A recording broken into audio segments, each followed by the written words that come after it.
Bueno, ¿qué tal?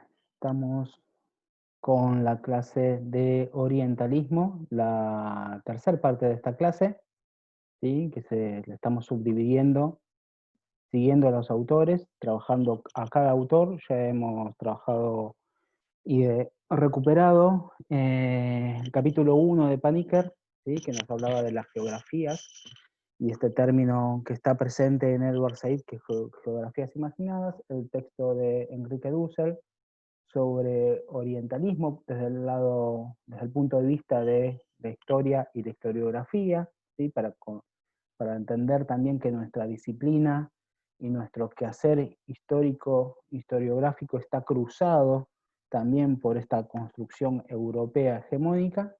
Y ahora vamos a entrar de lleno a partir del texto de Panikkar, que trabaja sin duda de forma tal vez un poco más amena el texto de orientalismo de Edward Said, y luego vamos a trabajar el texto de Chakrabarty. Em, Vamos a comenzar con una de las fuentes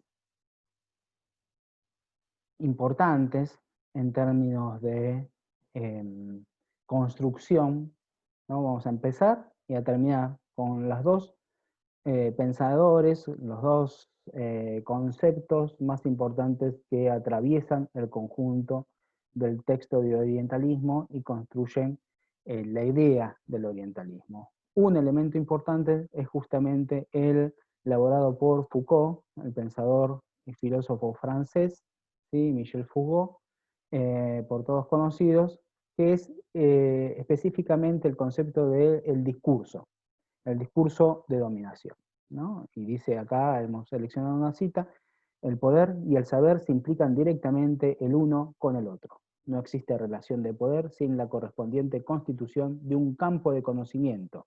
Ni existe saber que no ponga y no construya al mismo tiempo relaciones de poder, ¿sí? Vamos a ir viendo justamente en el desarrollo de esta clase esta idea eh, desmenuzada, ¿sí? Vamos a ver, o ya vimos, empezamos a ver con Dussel, por ejemplo, una parte esencial de la construcción de este campo de conocimiento, ¿no? Entre una de las subdisciplinas que va a tener este campo de conocimiento, que es el orientalismo, va a ser justamente la historia, ¿sí? Eh, para esto, antes de empezar, vamos a dar un rodeo, ¿sí? Antes de llegar a orientalismo, un rodeo epistemológico para comprender cuál es el lugar de Edward Said en los estudios culturales y específicamente la vertiente de estudios postcoloniales. ¿Sí? Vamos a hacer como una presentación de Edward Said. Los estudios culturales no son una sola cosa, abarcan desde disciplinas muy consolidadas hasta los nuevos movimientos políticos, prácticas intelectuales y los modos de investigación como el marxismo, el postcolonialismo, el feminismo y el postestructural.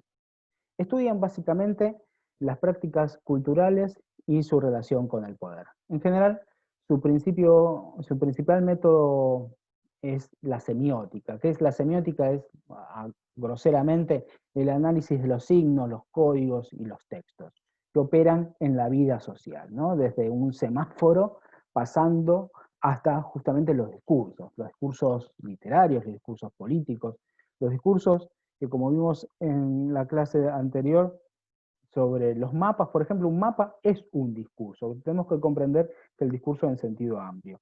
El análisis del discurso, por tanto, entonces pretende y presenta el método de análisis más frecuente de los estudios coloniales, ¿no? El discurso a través de la unión de los signos, los códigos, los textos, ¿no? Esta unidad clara de análisis, en el sentido clara entre comillas, es el discurso, que consiste justamente en ideas producidas culturalmente y socialmente y que contienen a la vez textos. Puede ser una fotografía. Una fotografía tenemos que entenderlo también como un texto, por ejemplo. Entendiendo, por tanto, texto, en la vida social y cultural a los signos y a los códigos que circulan entre nosotros, como ya dijimos antes, y que son representaciones, ¿no? Las representaciones generalmente son una identificación que sirve para entender una descripción acerca de los otros, acerca del mundo en general, y por tanto acerca de nosotros, cómo nos ubicamos hacia los otros y hacia el mundo. Y por eso mismo nos da cuenta a la vez de relaciones de poder. Por todo esto, el discurso sirve para dar cuenta de una o de varias estructuras de conocimiento y poder que circulan y operan constantemente.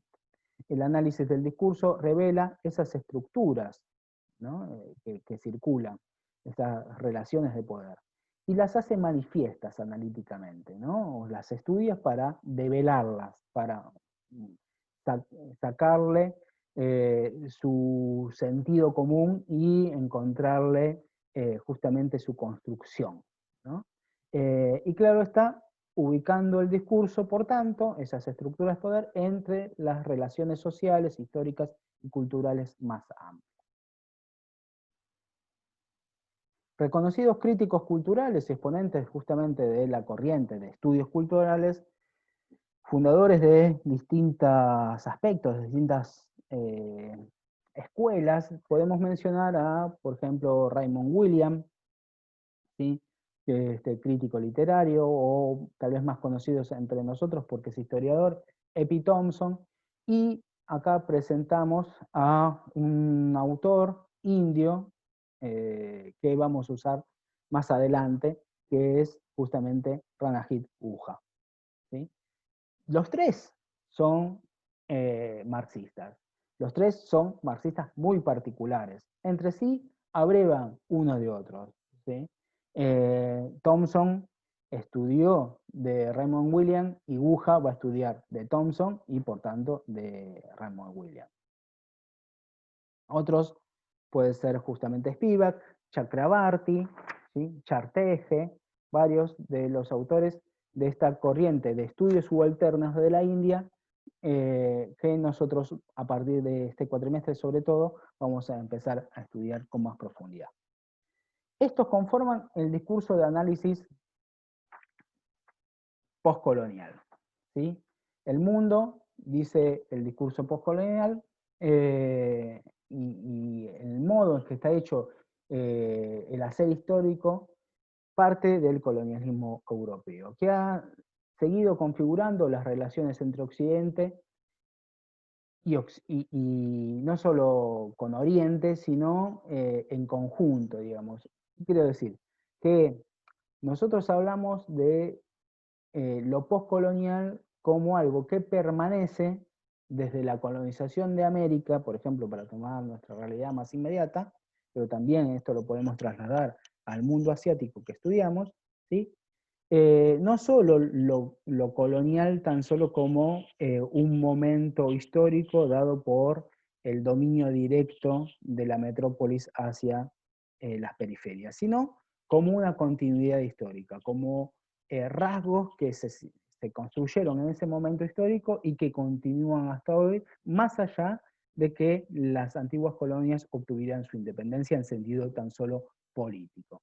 Un análisis de este tipo hoy no se limita, por tanto, al colonialismo europeo, sino que indaga en las maneras en que el imperialismo mantiene formas de otrificación, ¿sí? de otredad, de dominación, lo que no es considerado justamente Occidente.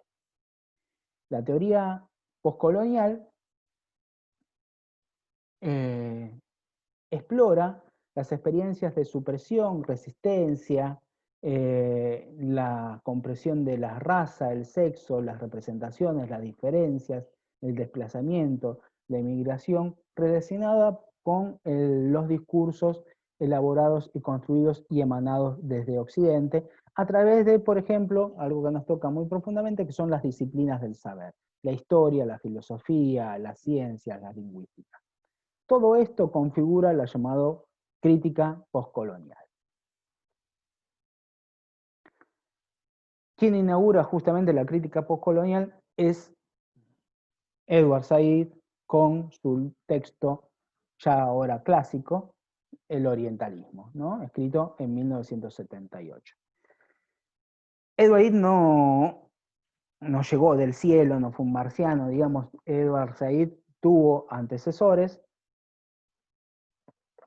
¿sí? Que fueron elaborando algunas ideas de las cuales él rescata, y más o menos él es deudor, digamos, más o menos porque él más adelante va a reivindicar esa herencia, digamos, ¿no?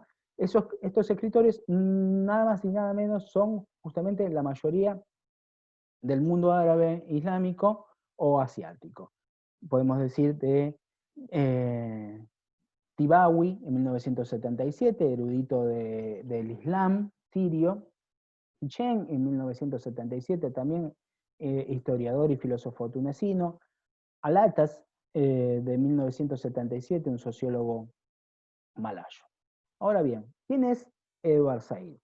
Edward Said nació en Palestina en 1935, más precisamente en Jerusalén, y él escribió un libro que se llama justamente Fuera del Lugar, que es su biografía. Y él, en esa autobiografía, al borde prácticamente de la muerte, porque él muere por leucemia en 2003, se la diagnostican en el 99 y ahí empieza a construir su biografía. Y se llama justamente Fuera de Lugar, ¿por qué? Porque es una experiencia clásica, la vamos a ver luego con Chakrabarty, que también está reflejado, en otro sentido también diferente, pero es parte de los intelectuales decoloniales que están fuera de su tierra, ¿sí? Fuera del lugar, fuera de su tierra. Y su tierra, el exilio, en este caso el exilio obligado, porque él, al ser palestino, con su familia, tiene que abandonar la tierra palestina en 1948, producto de la construcción del Estado de Israel, la limpieza étnica que lleva adelante la construcción del Estado de Israel, o sea, la expulsión de 700.000 palestinos, como vamos a ver en las clases más adelante. Él tiene que refugiarse en el Cairo con su familia, ¿no? Y ahí va a estudiar en un colegio inglés, terminando sus estudios en Estados Unidos, doctorándose en el 62, siendo profesor de literatura comparada en la Universidad de Columbia, de Nueva York, digamos. Y esta experiencia de haber sido expulsado y exiliado de su tierra, no es tan solo de su tierra, sino es también de su lengua, ¿sí? De su cultura, de su familia, ¿sí? Y esto es importante comprender, ese fuera de lugar, ese lugar de frontera que constantemente va a vivir Edward Said. Y decíamos, un palestino que llega al compromiso con la causa palestina, con la causa nacionalista de independencia y de retorno del pueblo palestino, recién tardíamente, ¿sí? Luego de la guerra de 1967, cuestión que también vamos a ver, y a partir de esa fecha no se detendrá en ningún momento en su activismo pro-palestino, inclusive siendo crítico con la dirigencia palestina.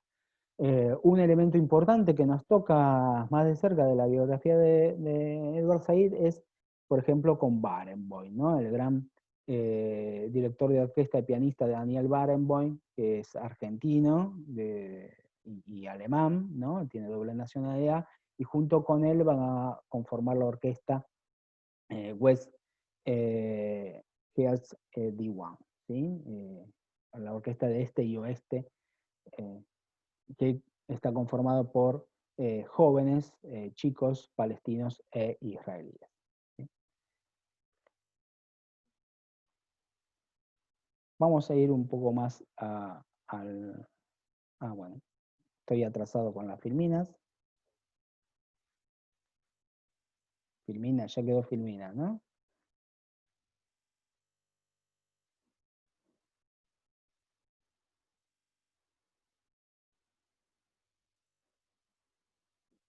Bastante atrasado.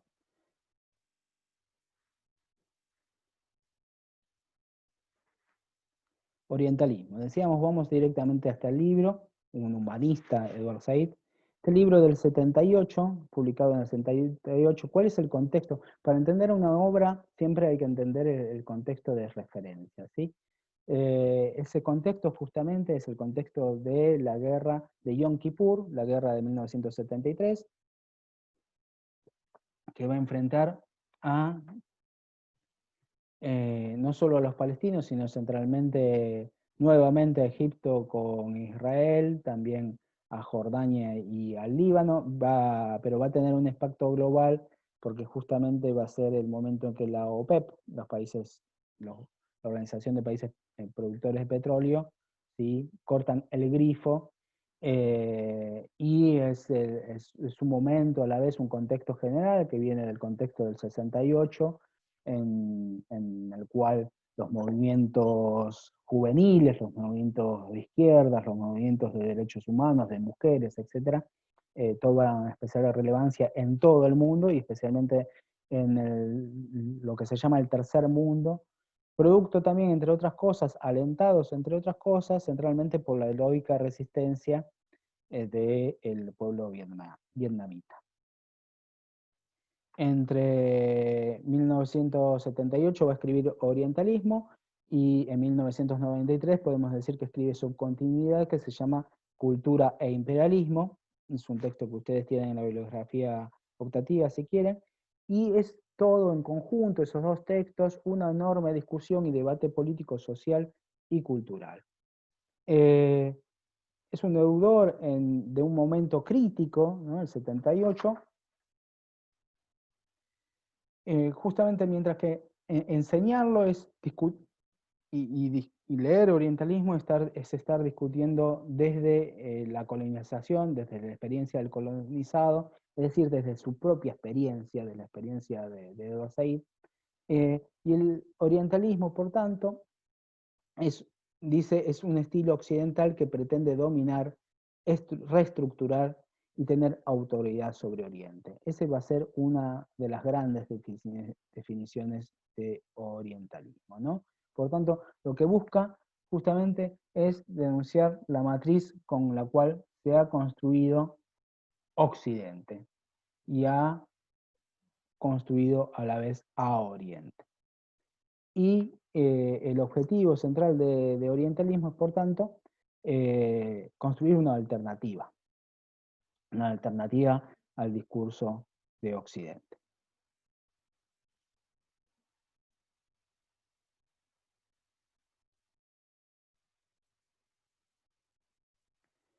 El orientalismo dice,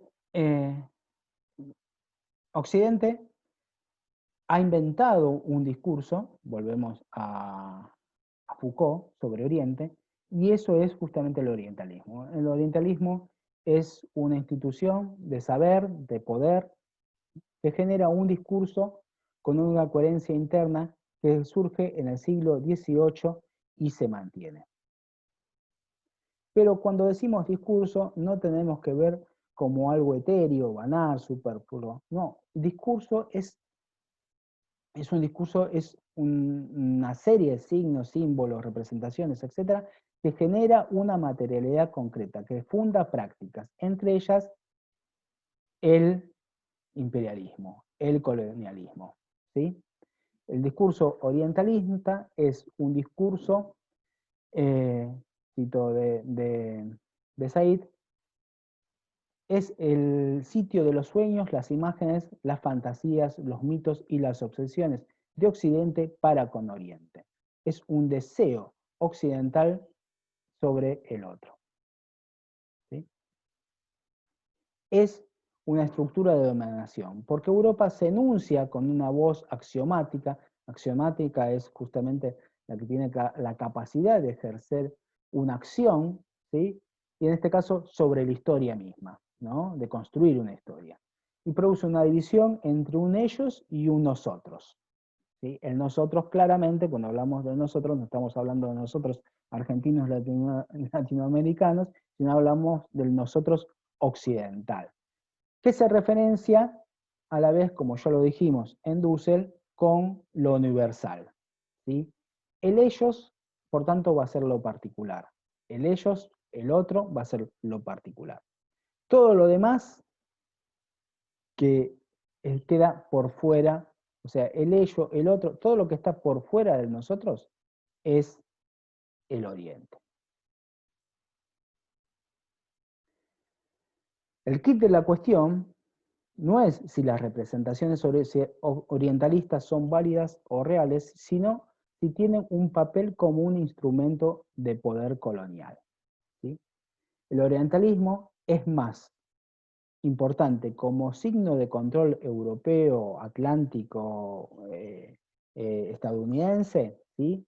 O sea, el norte occidental hegemónico, que es un signo de control de esa región de poder, que una descripción empírica acerca de Oriente. Es más lo que representa y el ejercicio de esa representación, que si esa representación nos tenemos que preguntar si es válida o inválida. Lo que tenemos que descubrir es el mecanismo. Lo que vamos a tratar de desarrollar aquí, con distintos ejemplos inclusive, es ese mecanismo de dominación, que es el discurso orientalista, que tiene que ver con construir una esencialidad para Occidente y una esencialidad para Oriente.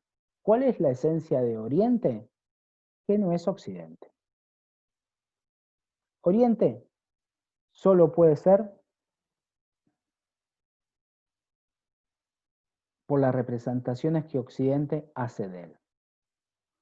¿Qué es una representación? ¿Sí? Una representación estructurante, ¿no? Si hablamos en términos de Raymond Williams, es una manera de sentir. Es una estructura de sentimiento, nos plantea Raymond Williams. ¿Sí? Que no solo funciona para el afuera, el colonizado, sino para el nosotros, que se autorrepresenta. El nosotros que al representar al otro, ¿sí? Dice mucho de lo que somos.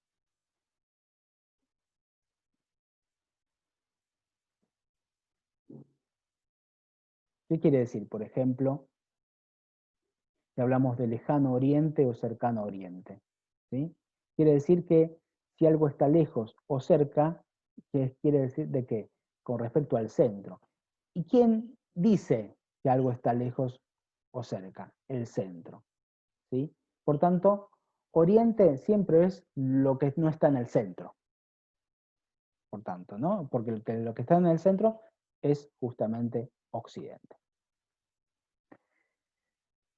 Los 4 dogmas del orientalismo. Vamos a definir cada uno y por partes. Y vamos a ir tratándolos con ejemplos.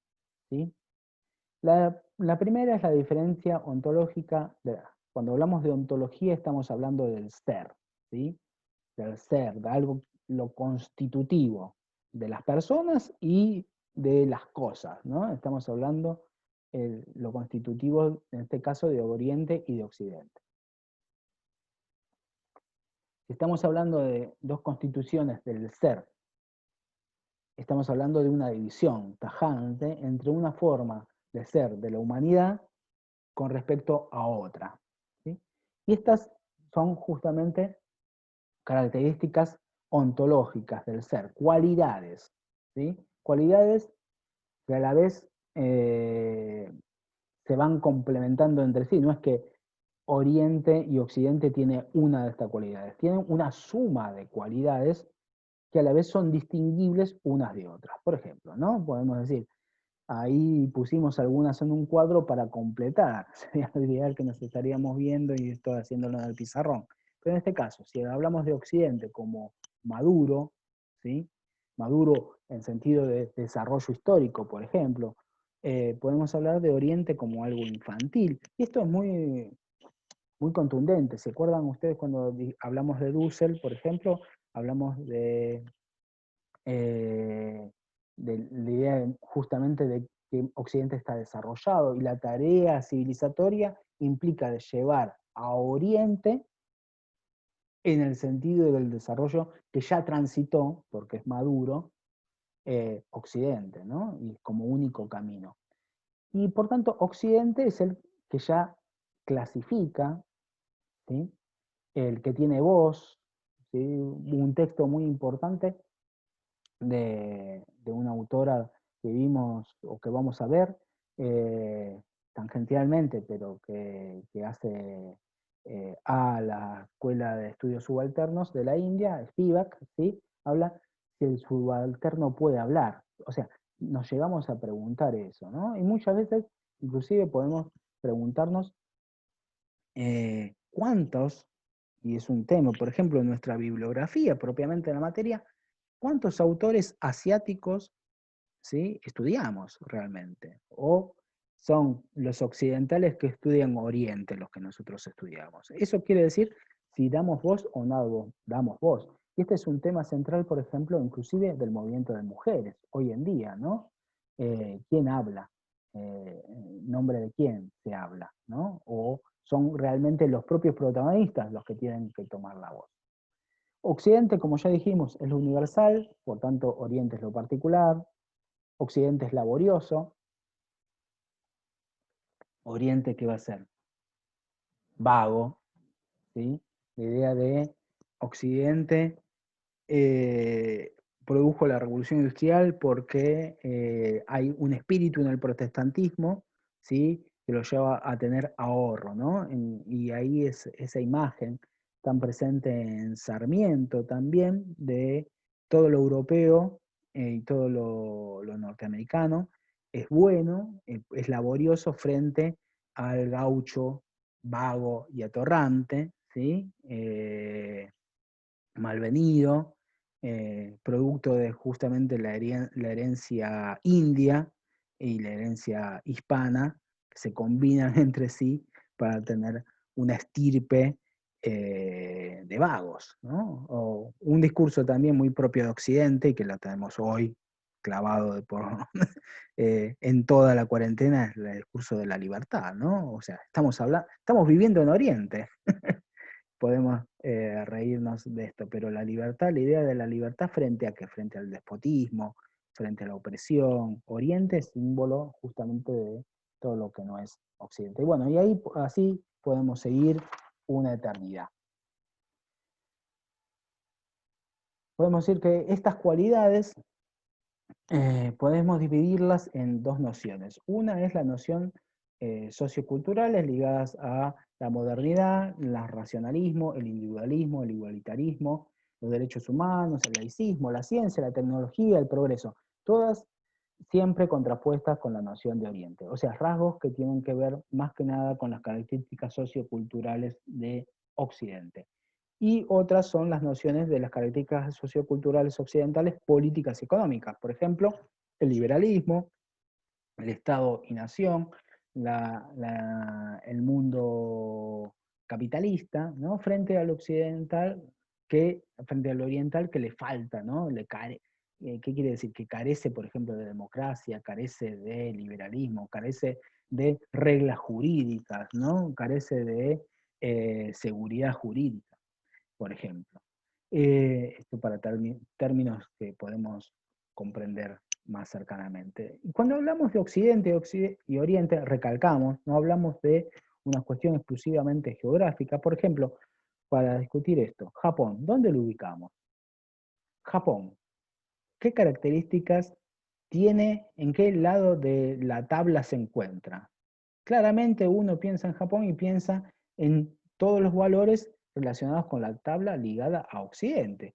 Occidente, justamente porque pasa a ser el Japón desarrollado, el Japón que gracias a la intervención de Estados Unidos luego de la Segunda Guerra Mundial llevó la tecnología, llevó el individualismo, etcétera, etcétera.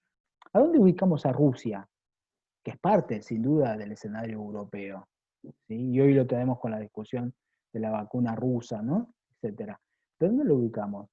Lo ubicamos del lado más cercano a Oriente, del despotismo, ¿no? ¿Cuál es la imagen de Putin? Eh, y esto está ligado también con la historia propiamente de Rusia, que ya vimos con Tomás, ¿no? De cómo Rusia se volvió asiática, siempre en una perspectiva orientalista, y cómo Rusia mismo trató de construirse a sí mismo como una visión y como partícipe de Occidente. Pero de nada, la Revolución Rusa de 1917 la volvió más asiática, mucho más después con el estalinismo, luego con la Guerra Fría, ¿no? Por algo hablamos de el este y el oeste enfrentados.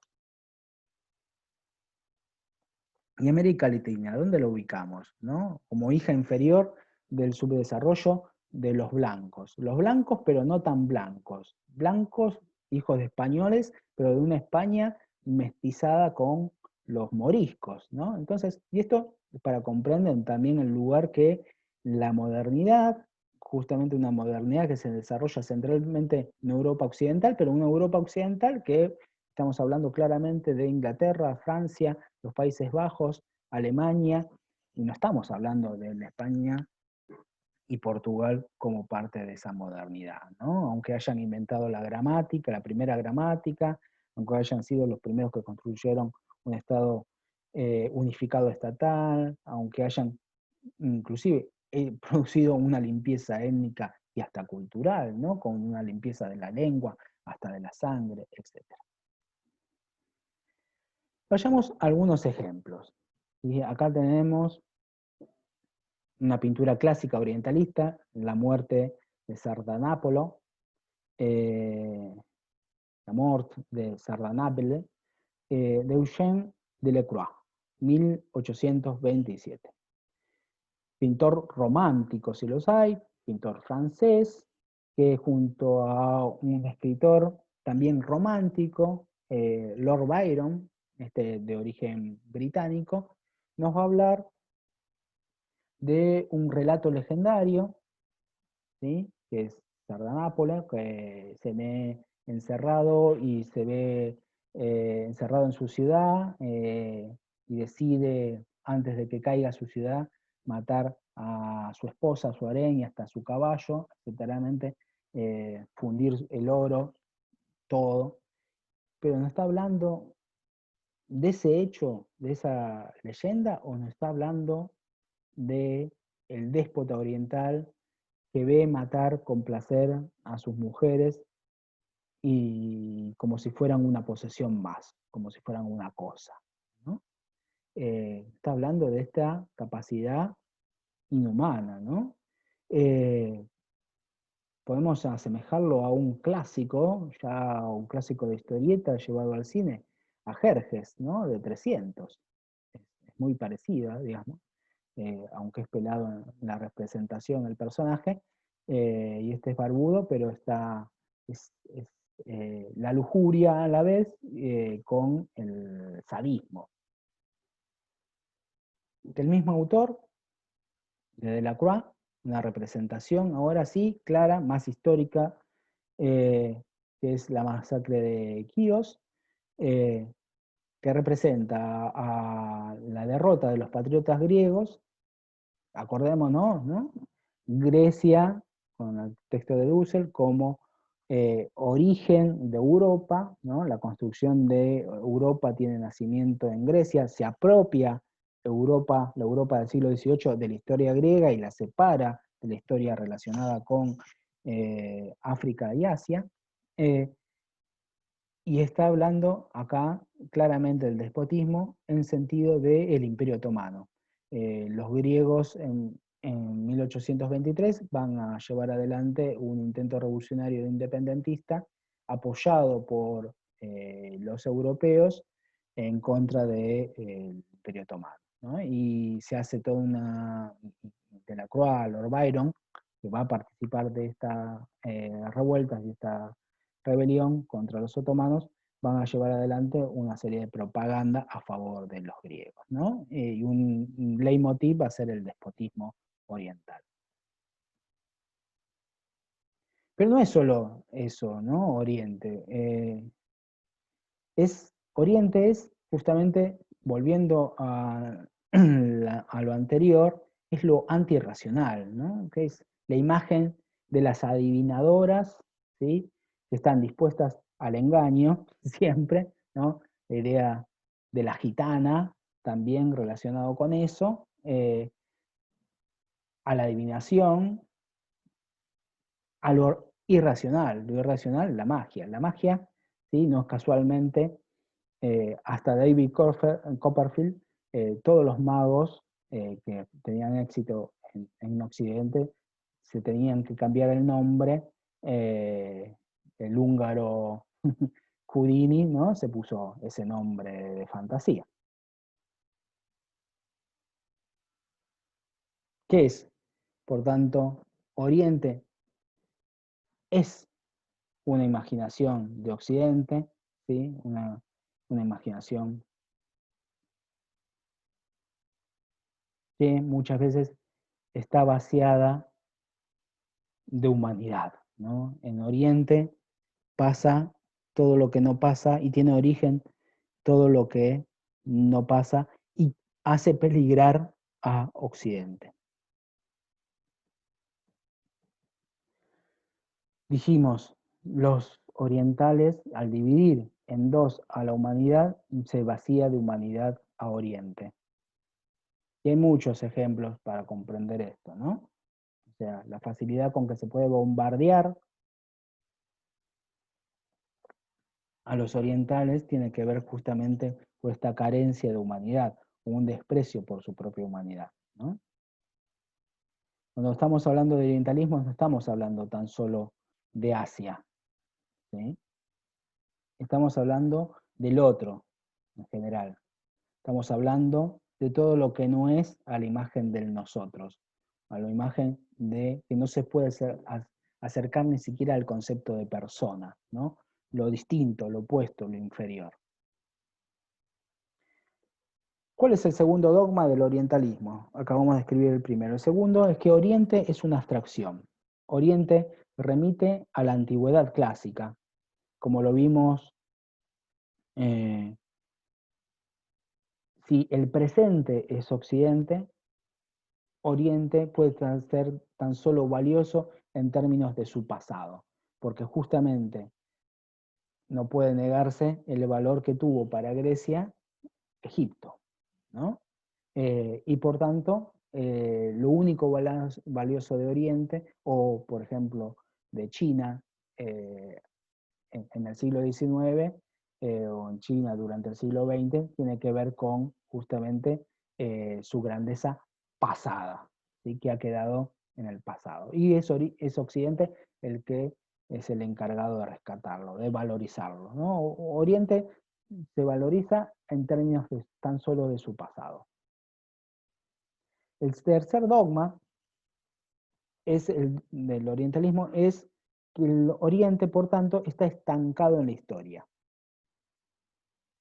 Es un dogma, bueno, consecuente y producto del anterior, y en el marco de justamente el darwinismo social, del racismo europeo, que tiene su origen como doctrina en el siglo XIX, se legitima el derecho de los europeos a colonizar y a llevar la civilización a Oriente. Si Oriente hoy existe es porque Occidente lo rescató de su atraso.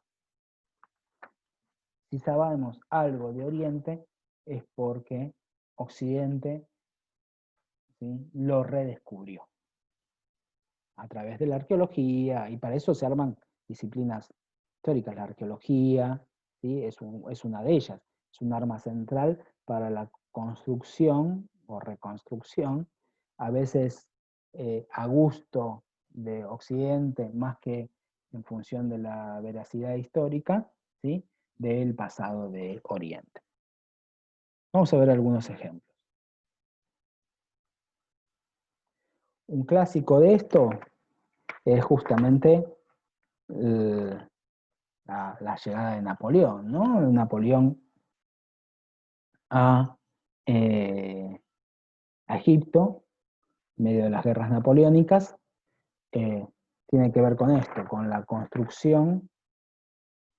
Napoleón no va solo con un ejército, sino que va también con una serie de arqueólogos, antropólogos, filólogos, etcétera. Es toda una empresa, por eso ahí tiene mucho que ver con esto. Justamente el orientalismo va a nacer con la expedición de Napoleón en Egipto, por tanto va a ser una empresa de colonización, ¿sí?, que tiene que ver también con sus rasgos culturales, de la construcción cultural, donde Oriente se va a enfrentar con su propio atraso, ¿no?, desde una mirada orientalista, eh, cuando llegue todo el poder de Occidente, y quién es el poderoso de Occidente si no es Napoleón, ¿sí?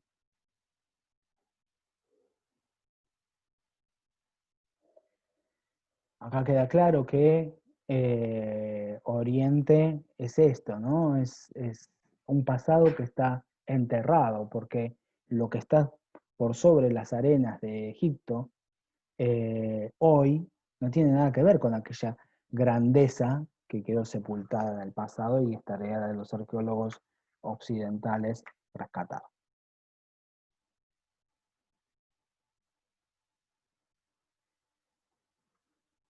Una visión clara de Oriente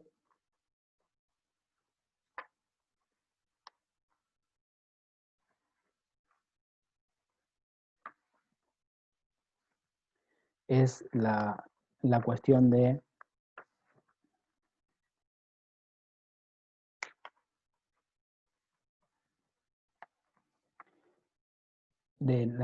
esta pintura de Gustav von Mier. Fue uno de los pintores orientalistas más notables que tuvo, por ejemplo, Alemania, y acá pintó el mercado de Jaffa de 1877. Él vivió en esta región durante mucho tiempo. ¿Sí? Eh, y lo que encontramos acá, en esta pintura, llena de colores que él decía son anaranjados porque en este momento se está cultivando justamente la naranja, un producto tan particular del Mediterráneo oriental, ¿no? Los cítricos. Eh, Está fuerte en contrastes, es muy atractivo, ¿no? Esta es también una expresión del orientalismo, que es atractivo, ¿sí? Pero que también tiene consigo, nos va llevando, ¿no? El pintor hacia la precariedad, hacia la pobreza, hacia, hacia la ausencia. ¿Sí? Una de las características centrales del orientalismo es la ausencia. ¿Y qué es ausente de aquí? Es ausente de la ciudad, la urbe, la gran urbe. Es ausente la ciudad industrial, en ascenso, el ferrocarril, el tranvía, el gran mercado de capitales. Acá lo que tenemos, sí, son mercaderes, pero no tenemos una bolsa de valores, lo que tenemos acá en intercambio. Lo que tenemos acá en intercambio entre los perros, ¿sí? Son chucherías, ¿sí? Un tolderío. Este pintor, en una carta en 1855, a su madre y a su hermana va a escribir: la vida aquí, en el mejor de los casos, es una serie interminable de privaciones. Sin embargo, debo admitir que esta chusma entre la que vivo aquí nunca deja de ejercer su peculiar fascinación sobre mí, cada vez que salgo a la calle y veo la procesión de personajes que pasa. Es impresionante, digamos, la construcción.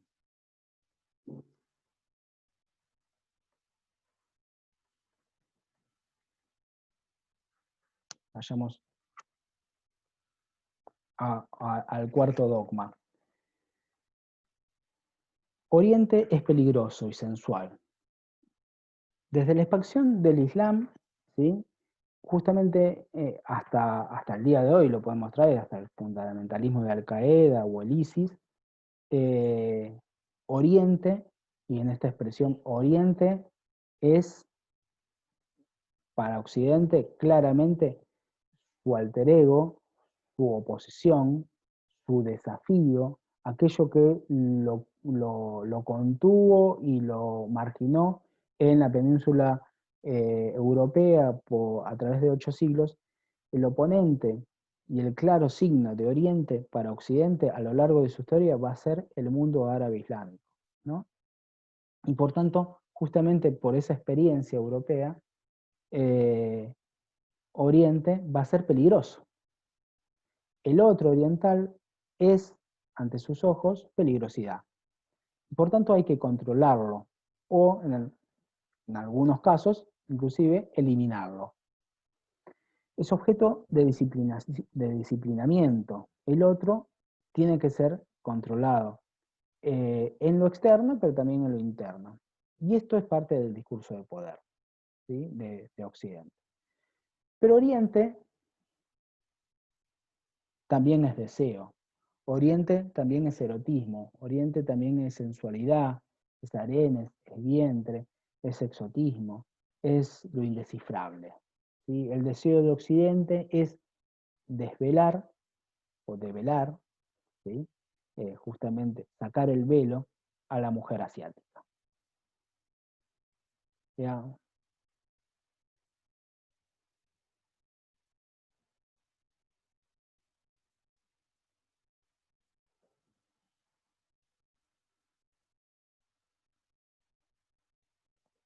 Veamos unos ejemplos. Oriente es lo peligroso, dijimos. Oriente es traicionero, ¿no? Son esos bandidos que acechan a la caravana, ¿sí? Al viajante. Les recomiendo, por ejemplo, tomar como fuente el inicio, la canción inicial de la película Aladino. ¿Sí? Y ahí van a ver en una gran síntesis en esa canción todo lo que significa la peligrosidad, pero a la vez el atractivo de Oriente. Y Oriente es a la vez cruel, ¿no? Oriente es la violencia, como modo también de acción política, la violencia, ¿no? En Oriente se ejerce la violencia para hacer política, como la forma de resolver conflictos, versus obviamente a un Occidente democrático, pacífico, etc. La única autoridad es el deseo del déspota, es la violencia institucional, el Estado sin regulación, un Estado y una vida anómala, ¿no? Sin ninguna norma, una ejecución sin juicio. Volvemos a Delacroix. Esta es otra pintura en base también a un poema de Lord Byron. Giaor se llama, Giaor combatiendo a Hassan. Acá se va a ilustrar la idea orientalista en estos dos personajes que están combatiendo. El protagonista, Giaor, es un hombre occidental que viaja a Oriente eh, y destruye el poder establecido, el orden establecido, provocando la muerte de Leila y matando a Hassan en esta escena. Acá volvemos a ver abajo en la escena al traidor, ¿no? Que le quiere cortar los tendones del caballo. Eh, Algunos críticos asocian a Leila, que es justamente el deseo por la mujer oriental, en realidad lo que va a ser Oriente y lo que está haciendo constantemente Oriente, y hay muchas películas sobre esto también, es la tarea de Oriente eh, es tratar de dominar en forma despótica y violenta a Asia. ¿Sí? Y Asia va a estar muchas veces representado por la mujer, en este caso Leila, ¿no? Y la tarea de Occidente es conquistar Asia, o sea, conquistarla a la mujer, matando, en este caso, a Hassan, a Oriente, al déspota oriental. Algunos críticos, por tanto, asocian a Leila, el personaje femenino de esta historia, con el que se enamora del protagonista, como la personificación más precisamente de Grecia, ¿sí? Víctima en este caso del Imperio Otomano, pero también de Rusia. La destrucción justamente de Hassan va a simbolizar la acción de los poderes coloniales dispuestos a conquistar la tierra asiática, ¿no?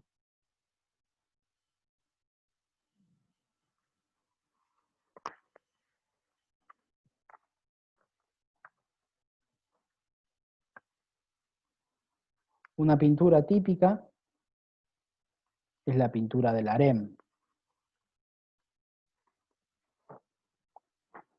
Pintura del harem asociada con el lujo oriental.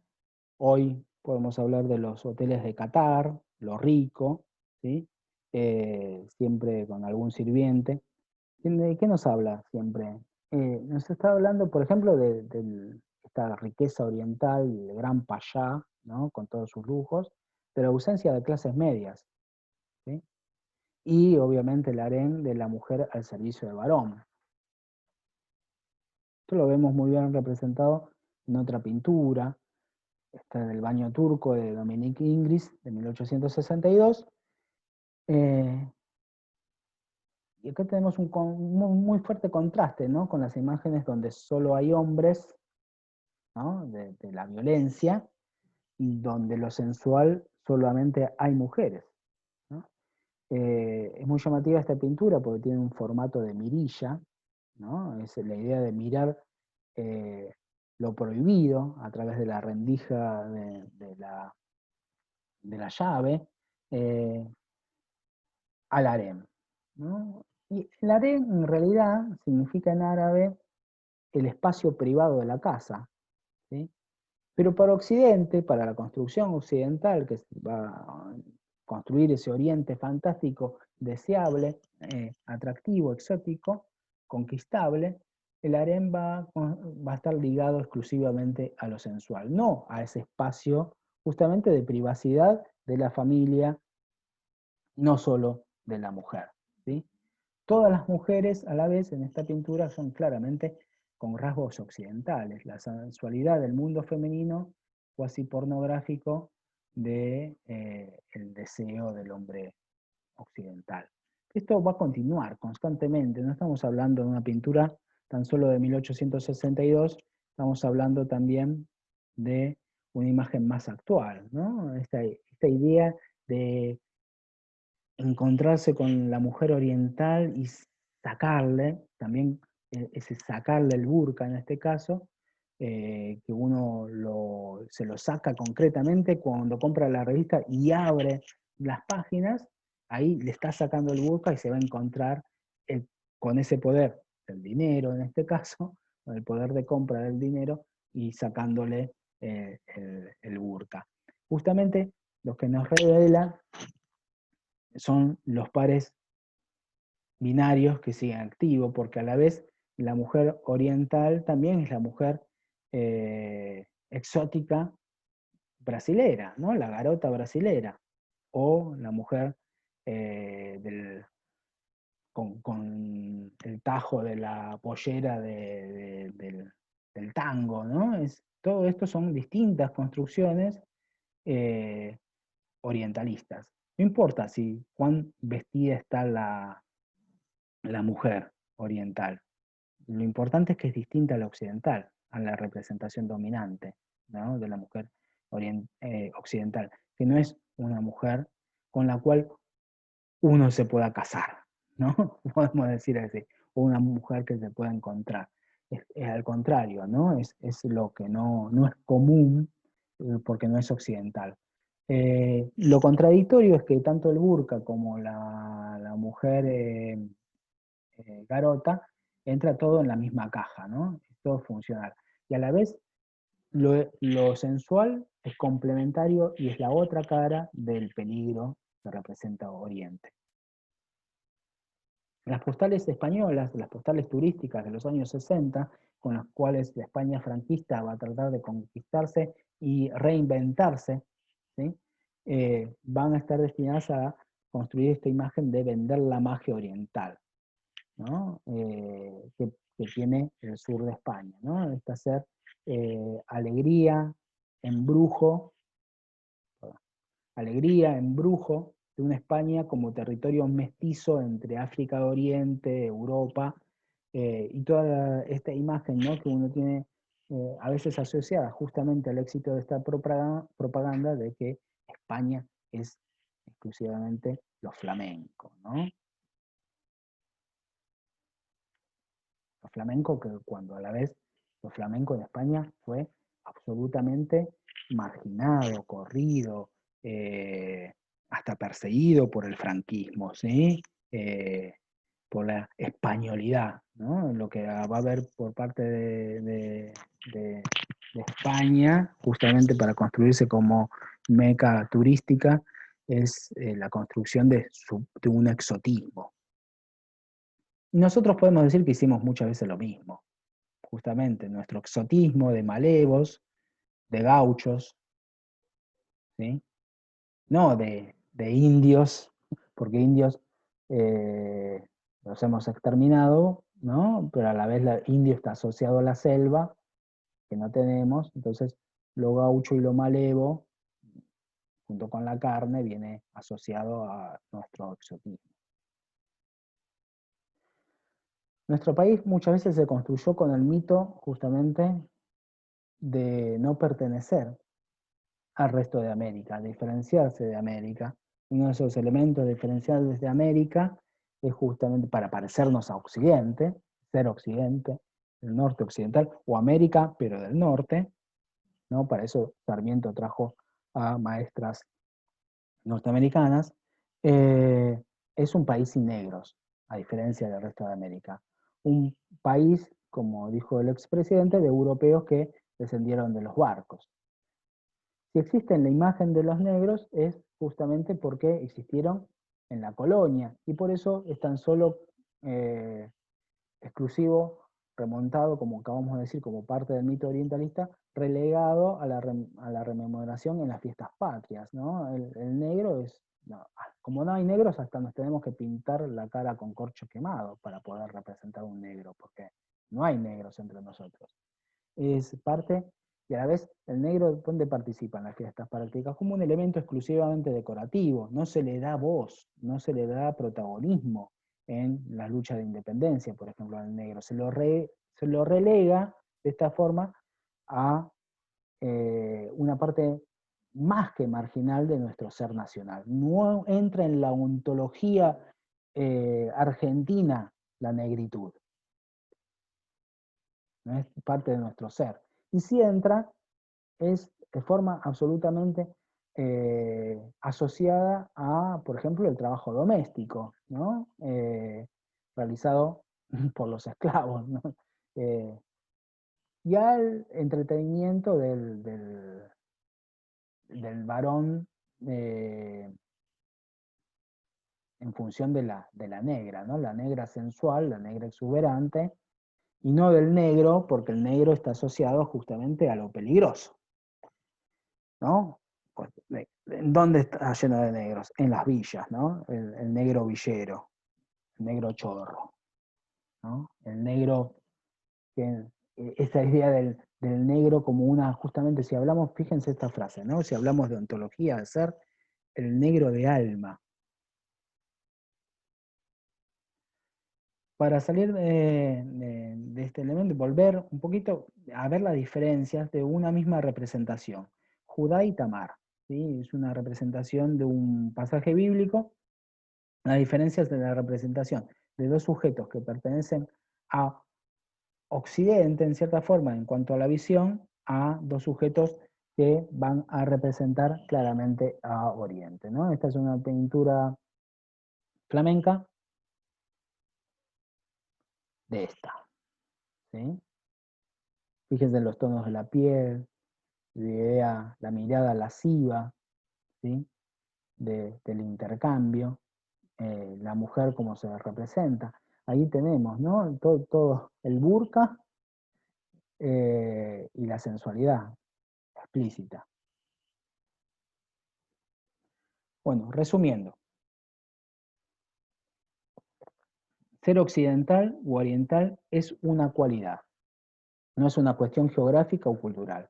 Ser occidental es igual a la capacidad psicosociológica opuesta al ser oriental, ¿sí?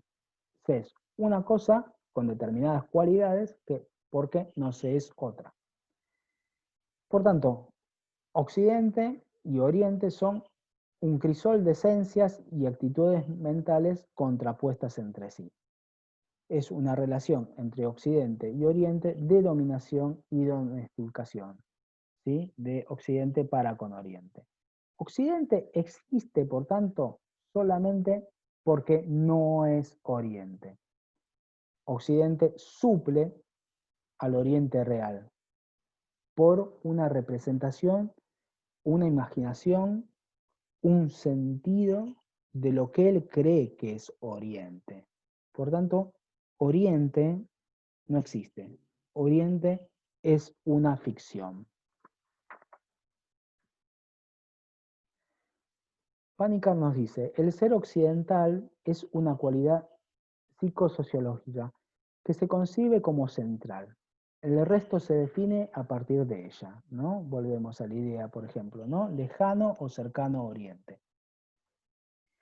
Más que determinadas esencias, Oriente es una suma de ausencias, de vacíos, de carencias. ¿Sí? Una ausencia de clases medias, una ausencia de urbes, una ausencia de derechos humanos, una ausencia de revoluciones, una ausencia de libertades, una ausencia de desarrollo, una ausencia de tecnología, una ausencia, ausencia, ausencia. El orientalismo es un pensamiento deshumanizante, vacía y tergiversa la humanidad del oriental, de Oriente. ¿Sí?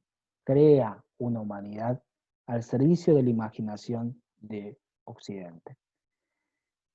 Es una geografía imaginada, como dijimos en el primer video, que divide a la humanidad en dos categorías ontológicas.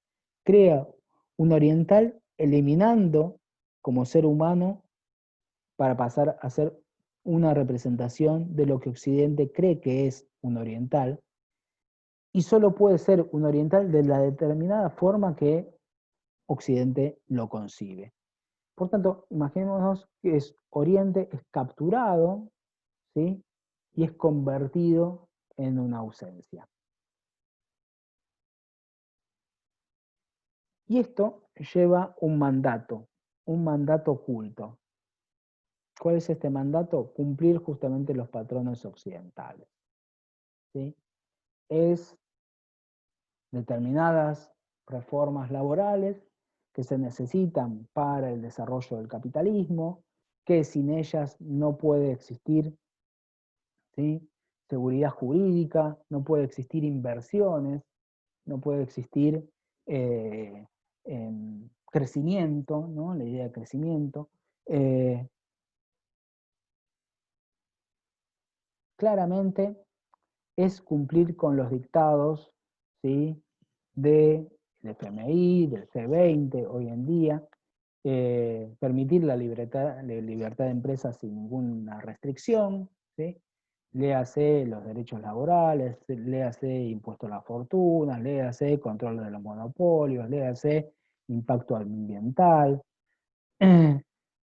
léase justamente cualquiera de las pautas que propiamente los países occidentales desarrollados se pusieron a sí mismos muchas veces, ¿no? Es permitir hacer cosas que en sus propios países no harían. El orientalismo, a lo largo de la historia, fue evolucionando. El orientalismo tuvo su origen, dijimos, en el Concilio Vaticano, en el siglo XIII. Fue justamente una bula papal con el objetivo de crear cátedras. La primera cátedra orientalista se va a fundar en París, con el objetivo de estudiar al Islam. Podemos decir que tenían una óptica justamente religiosa, y esta es la primera constitución de esta empresa de saber que es el orientalismo.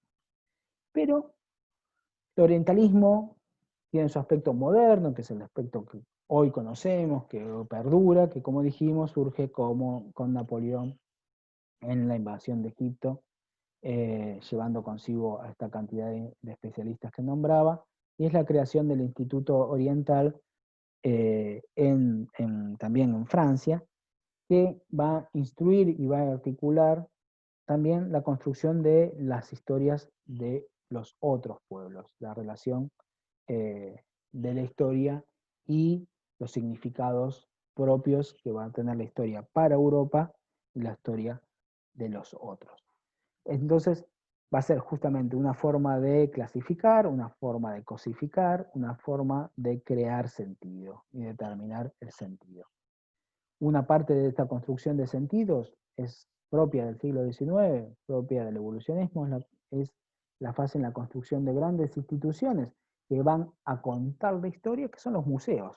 ¿Sí?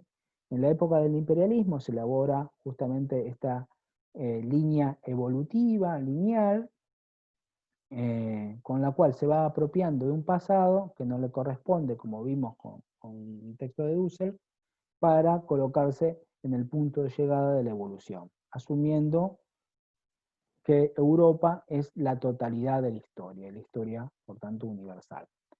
El orientalismo no se funda con el imperialismo, pero es con el imperialismo y con el accionar imperialista que le va a permitir asentarse sobre las representaciones de lo otro, ¿sí? Como un poder. Si hay un motor para el imperialismo, para que un marinero inglés se suba a un barco, para que un agente de la compañía de las Indias Orientales o un neerlandés se suba a un barco y vaya a una tierra absolutamente desconocida del otro lado del mundo, es justamente por el mandato orientalista, es gracias a el deseo orientalista, ¿sí? Es justamente gracias a esta construcción de una gran literatura con la cual Edward Said desarrolla su obra, pero no solo literatura, también óperas, por ejemplo, como Aida, es que se va construyendo justamente esta empresa, que es una empresa cultural o una empresa, en definitiva, de poder. Cuando hablamos también de poder, estamos hablando de economía. Por tanto, una empresa colonial, que va a ser parte de los engranajes fundamentales del colonialismo. Un cachito, se me traspapelaron las hojas. Una de estas empresas coloniales es justamente la construcción de una inteligencia, es la construcción de un saber sobre Oriente, construido desde Occidente, pero para ser inculcado a los propios orientales, ¿sí? Es esta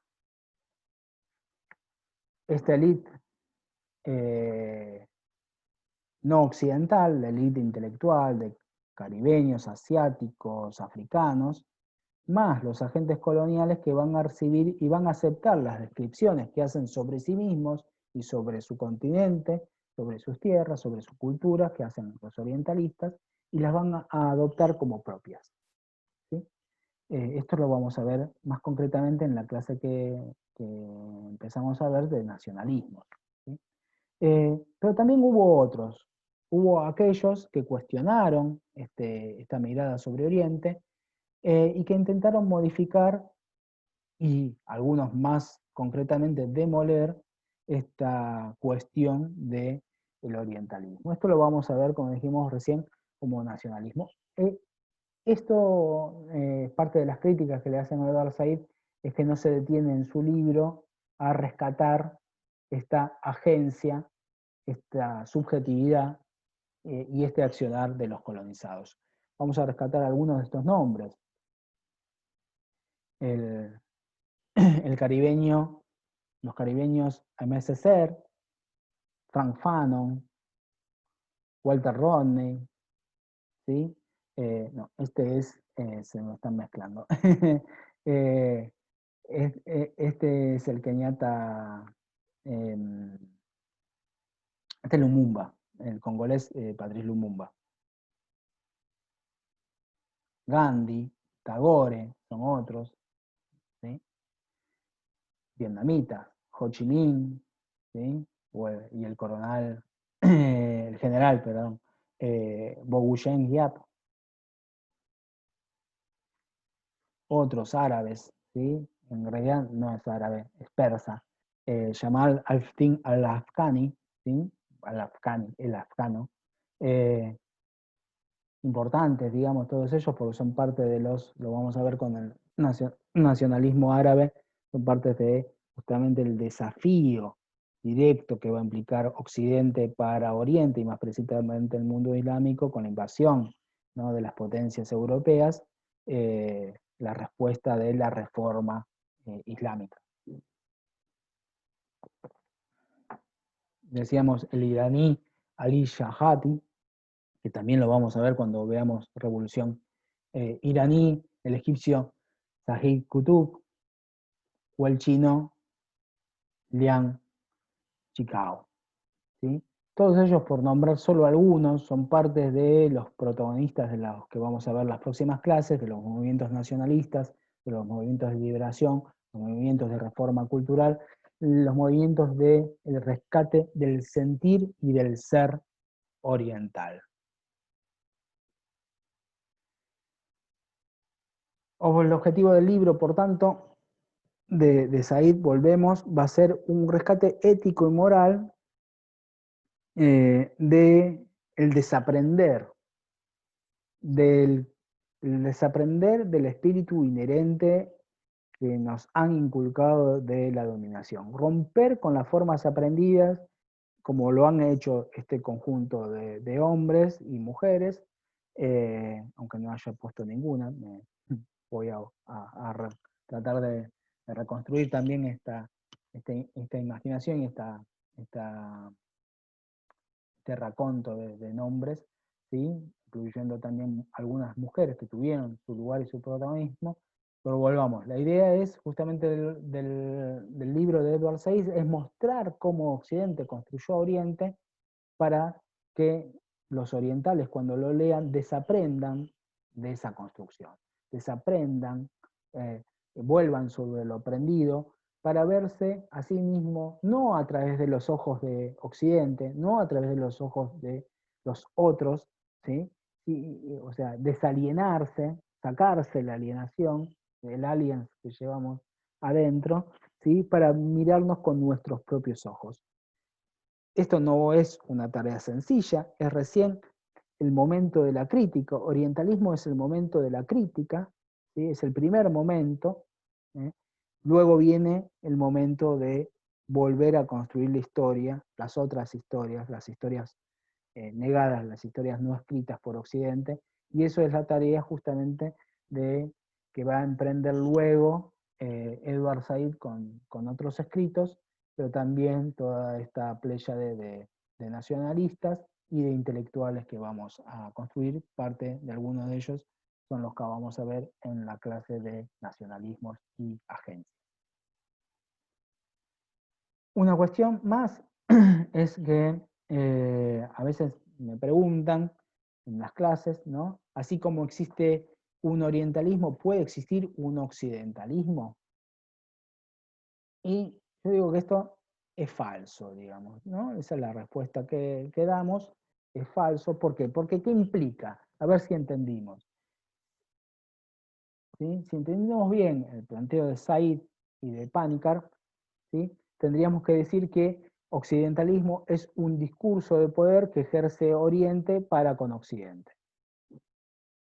Oriente tiene el poder, esto implica que Oriente tenga un poder semejante al de Occidente, es más, superior a Occidente, para no solo responderle, sino para que los propios occidentales se vean a sí mismos como inferiores frente a Oriente. Entonces, no existe occidentalismo. Lo que sí existe, diría Buruma en este libro, ¿sí? Es occidentosis. Una visión distorsionada del otro occidental. ¿Sí? Una visión exclusivamente negativa de Occidente. Y esto viene para decir, para no ser un orientalista a la inversa, justamente, para no caer en el binarismo, ¿no? Es ver a Occidente como exclusivamente como materialista, como decadente, como hedonista, como individualista, como capitalista, como colonialista, ¿sí? Todo lo negativo, ¿sí? Exclusivamente negativo, que es la historia de Occidente o el accionar occidental. Y a todos los habitantes de Occidente y de los pueblos de Occidente, como uno solo, ¿sí? Homogenizado exclusivamente como uno solo a partir de Occidente. No, ¿no? Hay que salir de esta mirada dicotómica. Y así como salir de esta mirada dicotómica que plantea todo lo decadente está de un lado y todo lo puro tendría que estar del otro lado, entonces de Oriente rescatamos, Oriente es lo sano, lo espiritual, lo frugal, lo ético, ¿sí? Son miradas que a la vez los mismos asiáticos tuvieron. Cuando veamos Gandhi vamos a discutir esto mismo. Cuando veamos a los japoneses del siglo XIX vamos a discutir esto mismo. Cuando leamos a ISIS vamos a ver que existen y sufren de esta occidentosis. O sea, lo único bueno que existe en el mundo fue el mundo árabe para ISIS del siglo VI, o el Japón imperial del siglo XIX, o el destino de India es volver a una India previa a la llegada de los británicos para Gandhi. Entonces, así como ubicamos todo lo mal en Occidente, no podemos encontrar todo lo bueno en la mente oriental, ¿no? Es una solución muy al estilo Tom Cruise, al estilo de los yoguistas, al estilo también de los lectores de Hermann Hesse, digamos, ¿no? Hay que salir de este reduccionismo binario de todo lo malo de un lado, todo lo bueno de otro.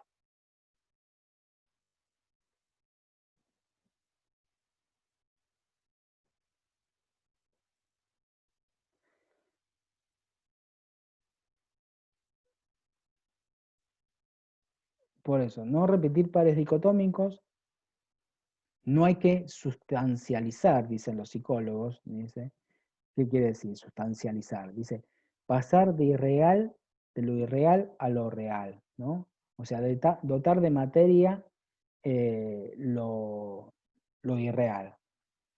O sea, atribuir mentalidades, naturalezas, esencias a continentes, naciones o pueblos es justamente una tarea orientalista en la cual no hay que caer, ¿no? Tanto sea para con Oriente o para con Occidente.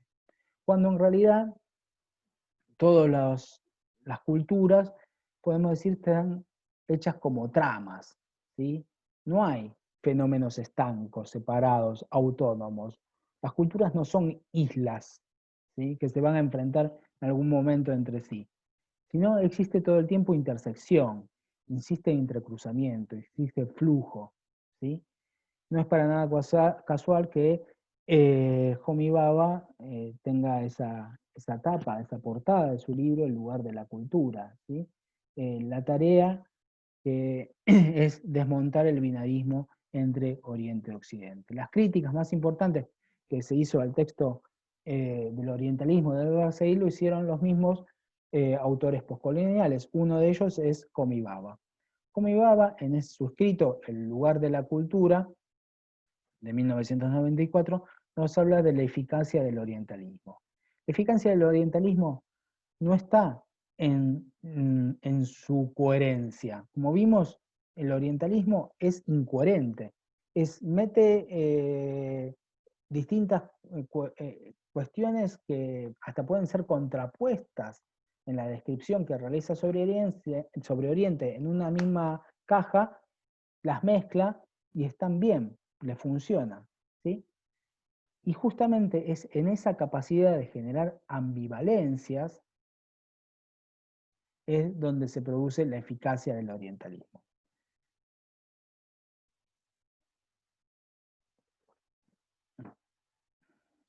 Orientalismo produce estereotipos, relaciones con Oriente, pero lejos de ser unívocos, son ambivalentes, porque expresan, ¿qué cosa?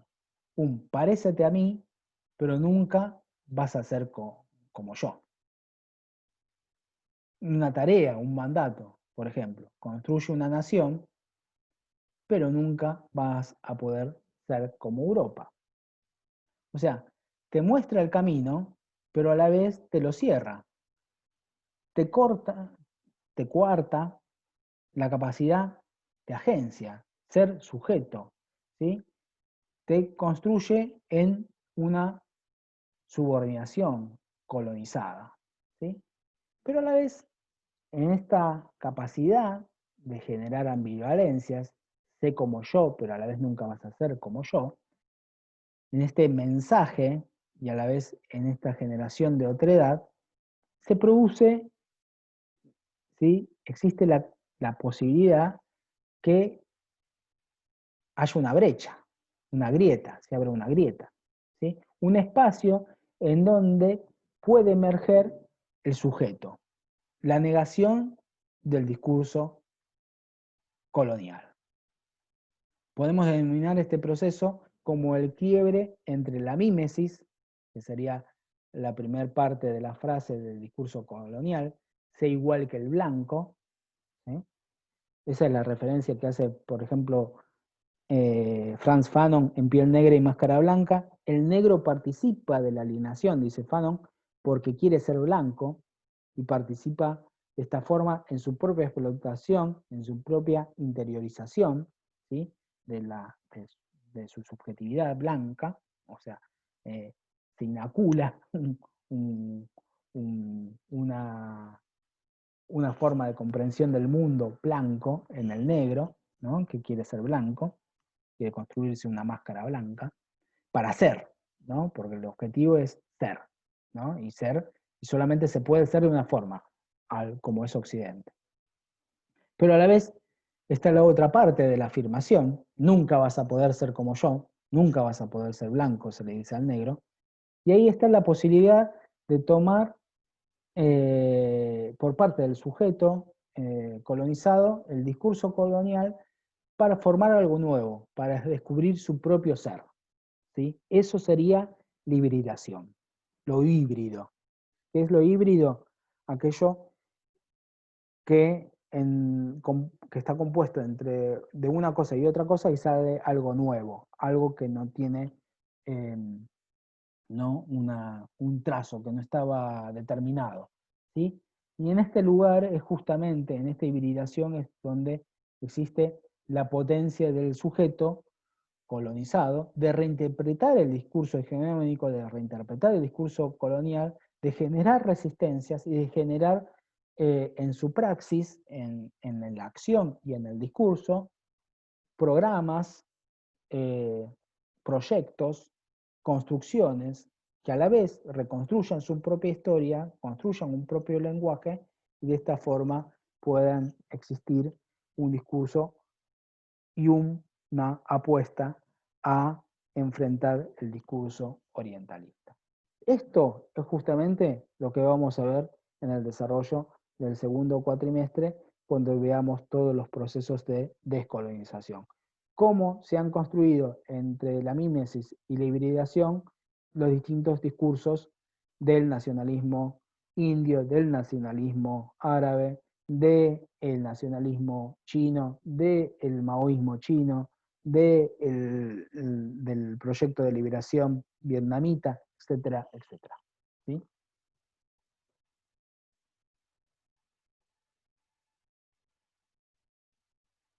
Habíamos empezado con Foucault, vamos a terminar con Gramsci, que es justamente la otra gran fuente de la cual abreva todo el libro de Edward Said, en este concepto tan gramsciano que es hegemonía. Justamente, el discurso orientalista es la capacidad, ¿sí? Es la eficacia de construir hegemonía por parte de Occidente para con los pueblos colonizados. ¿Sí?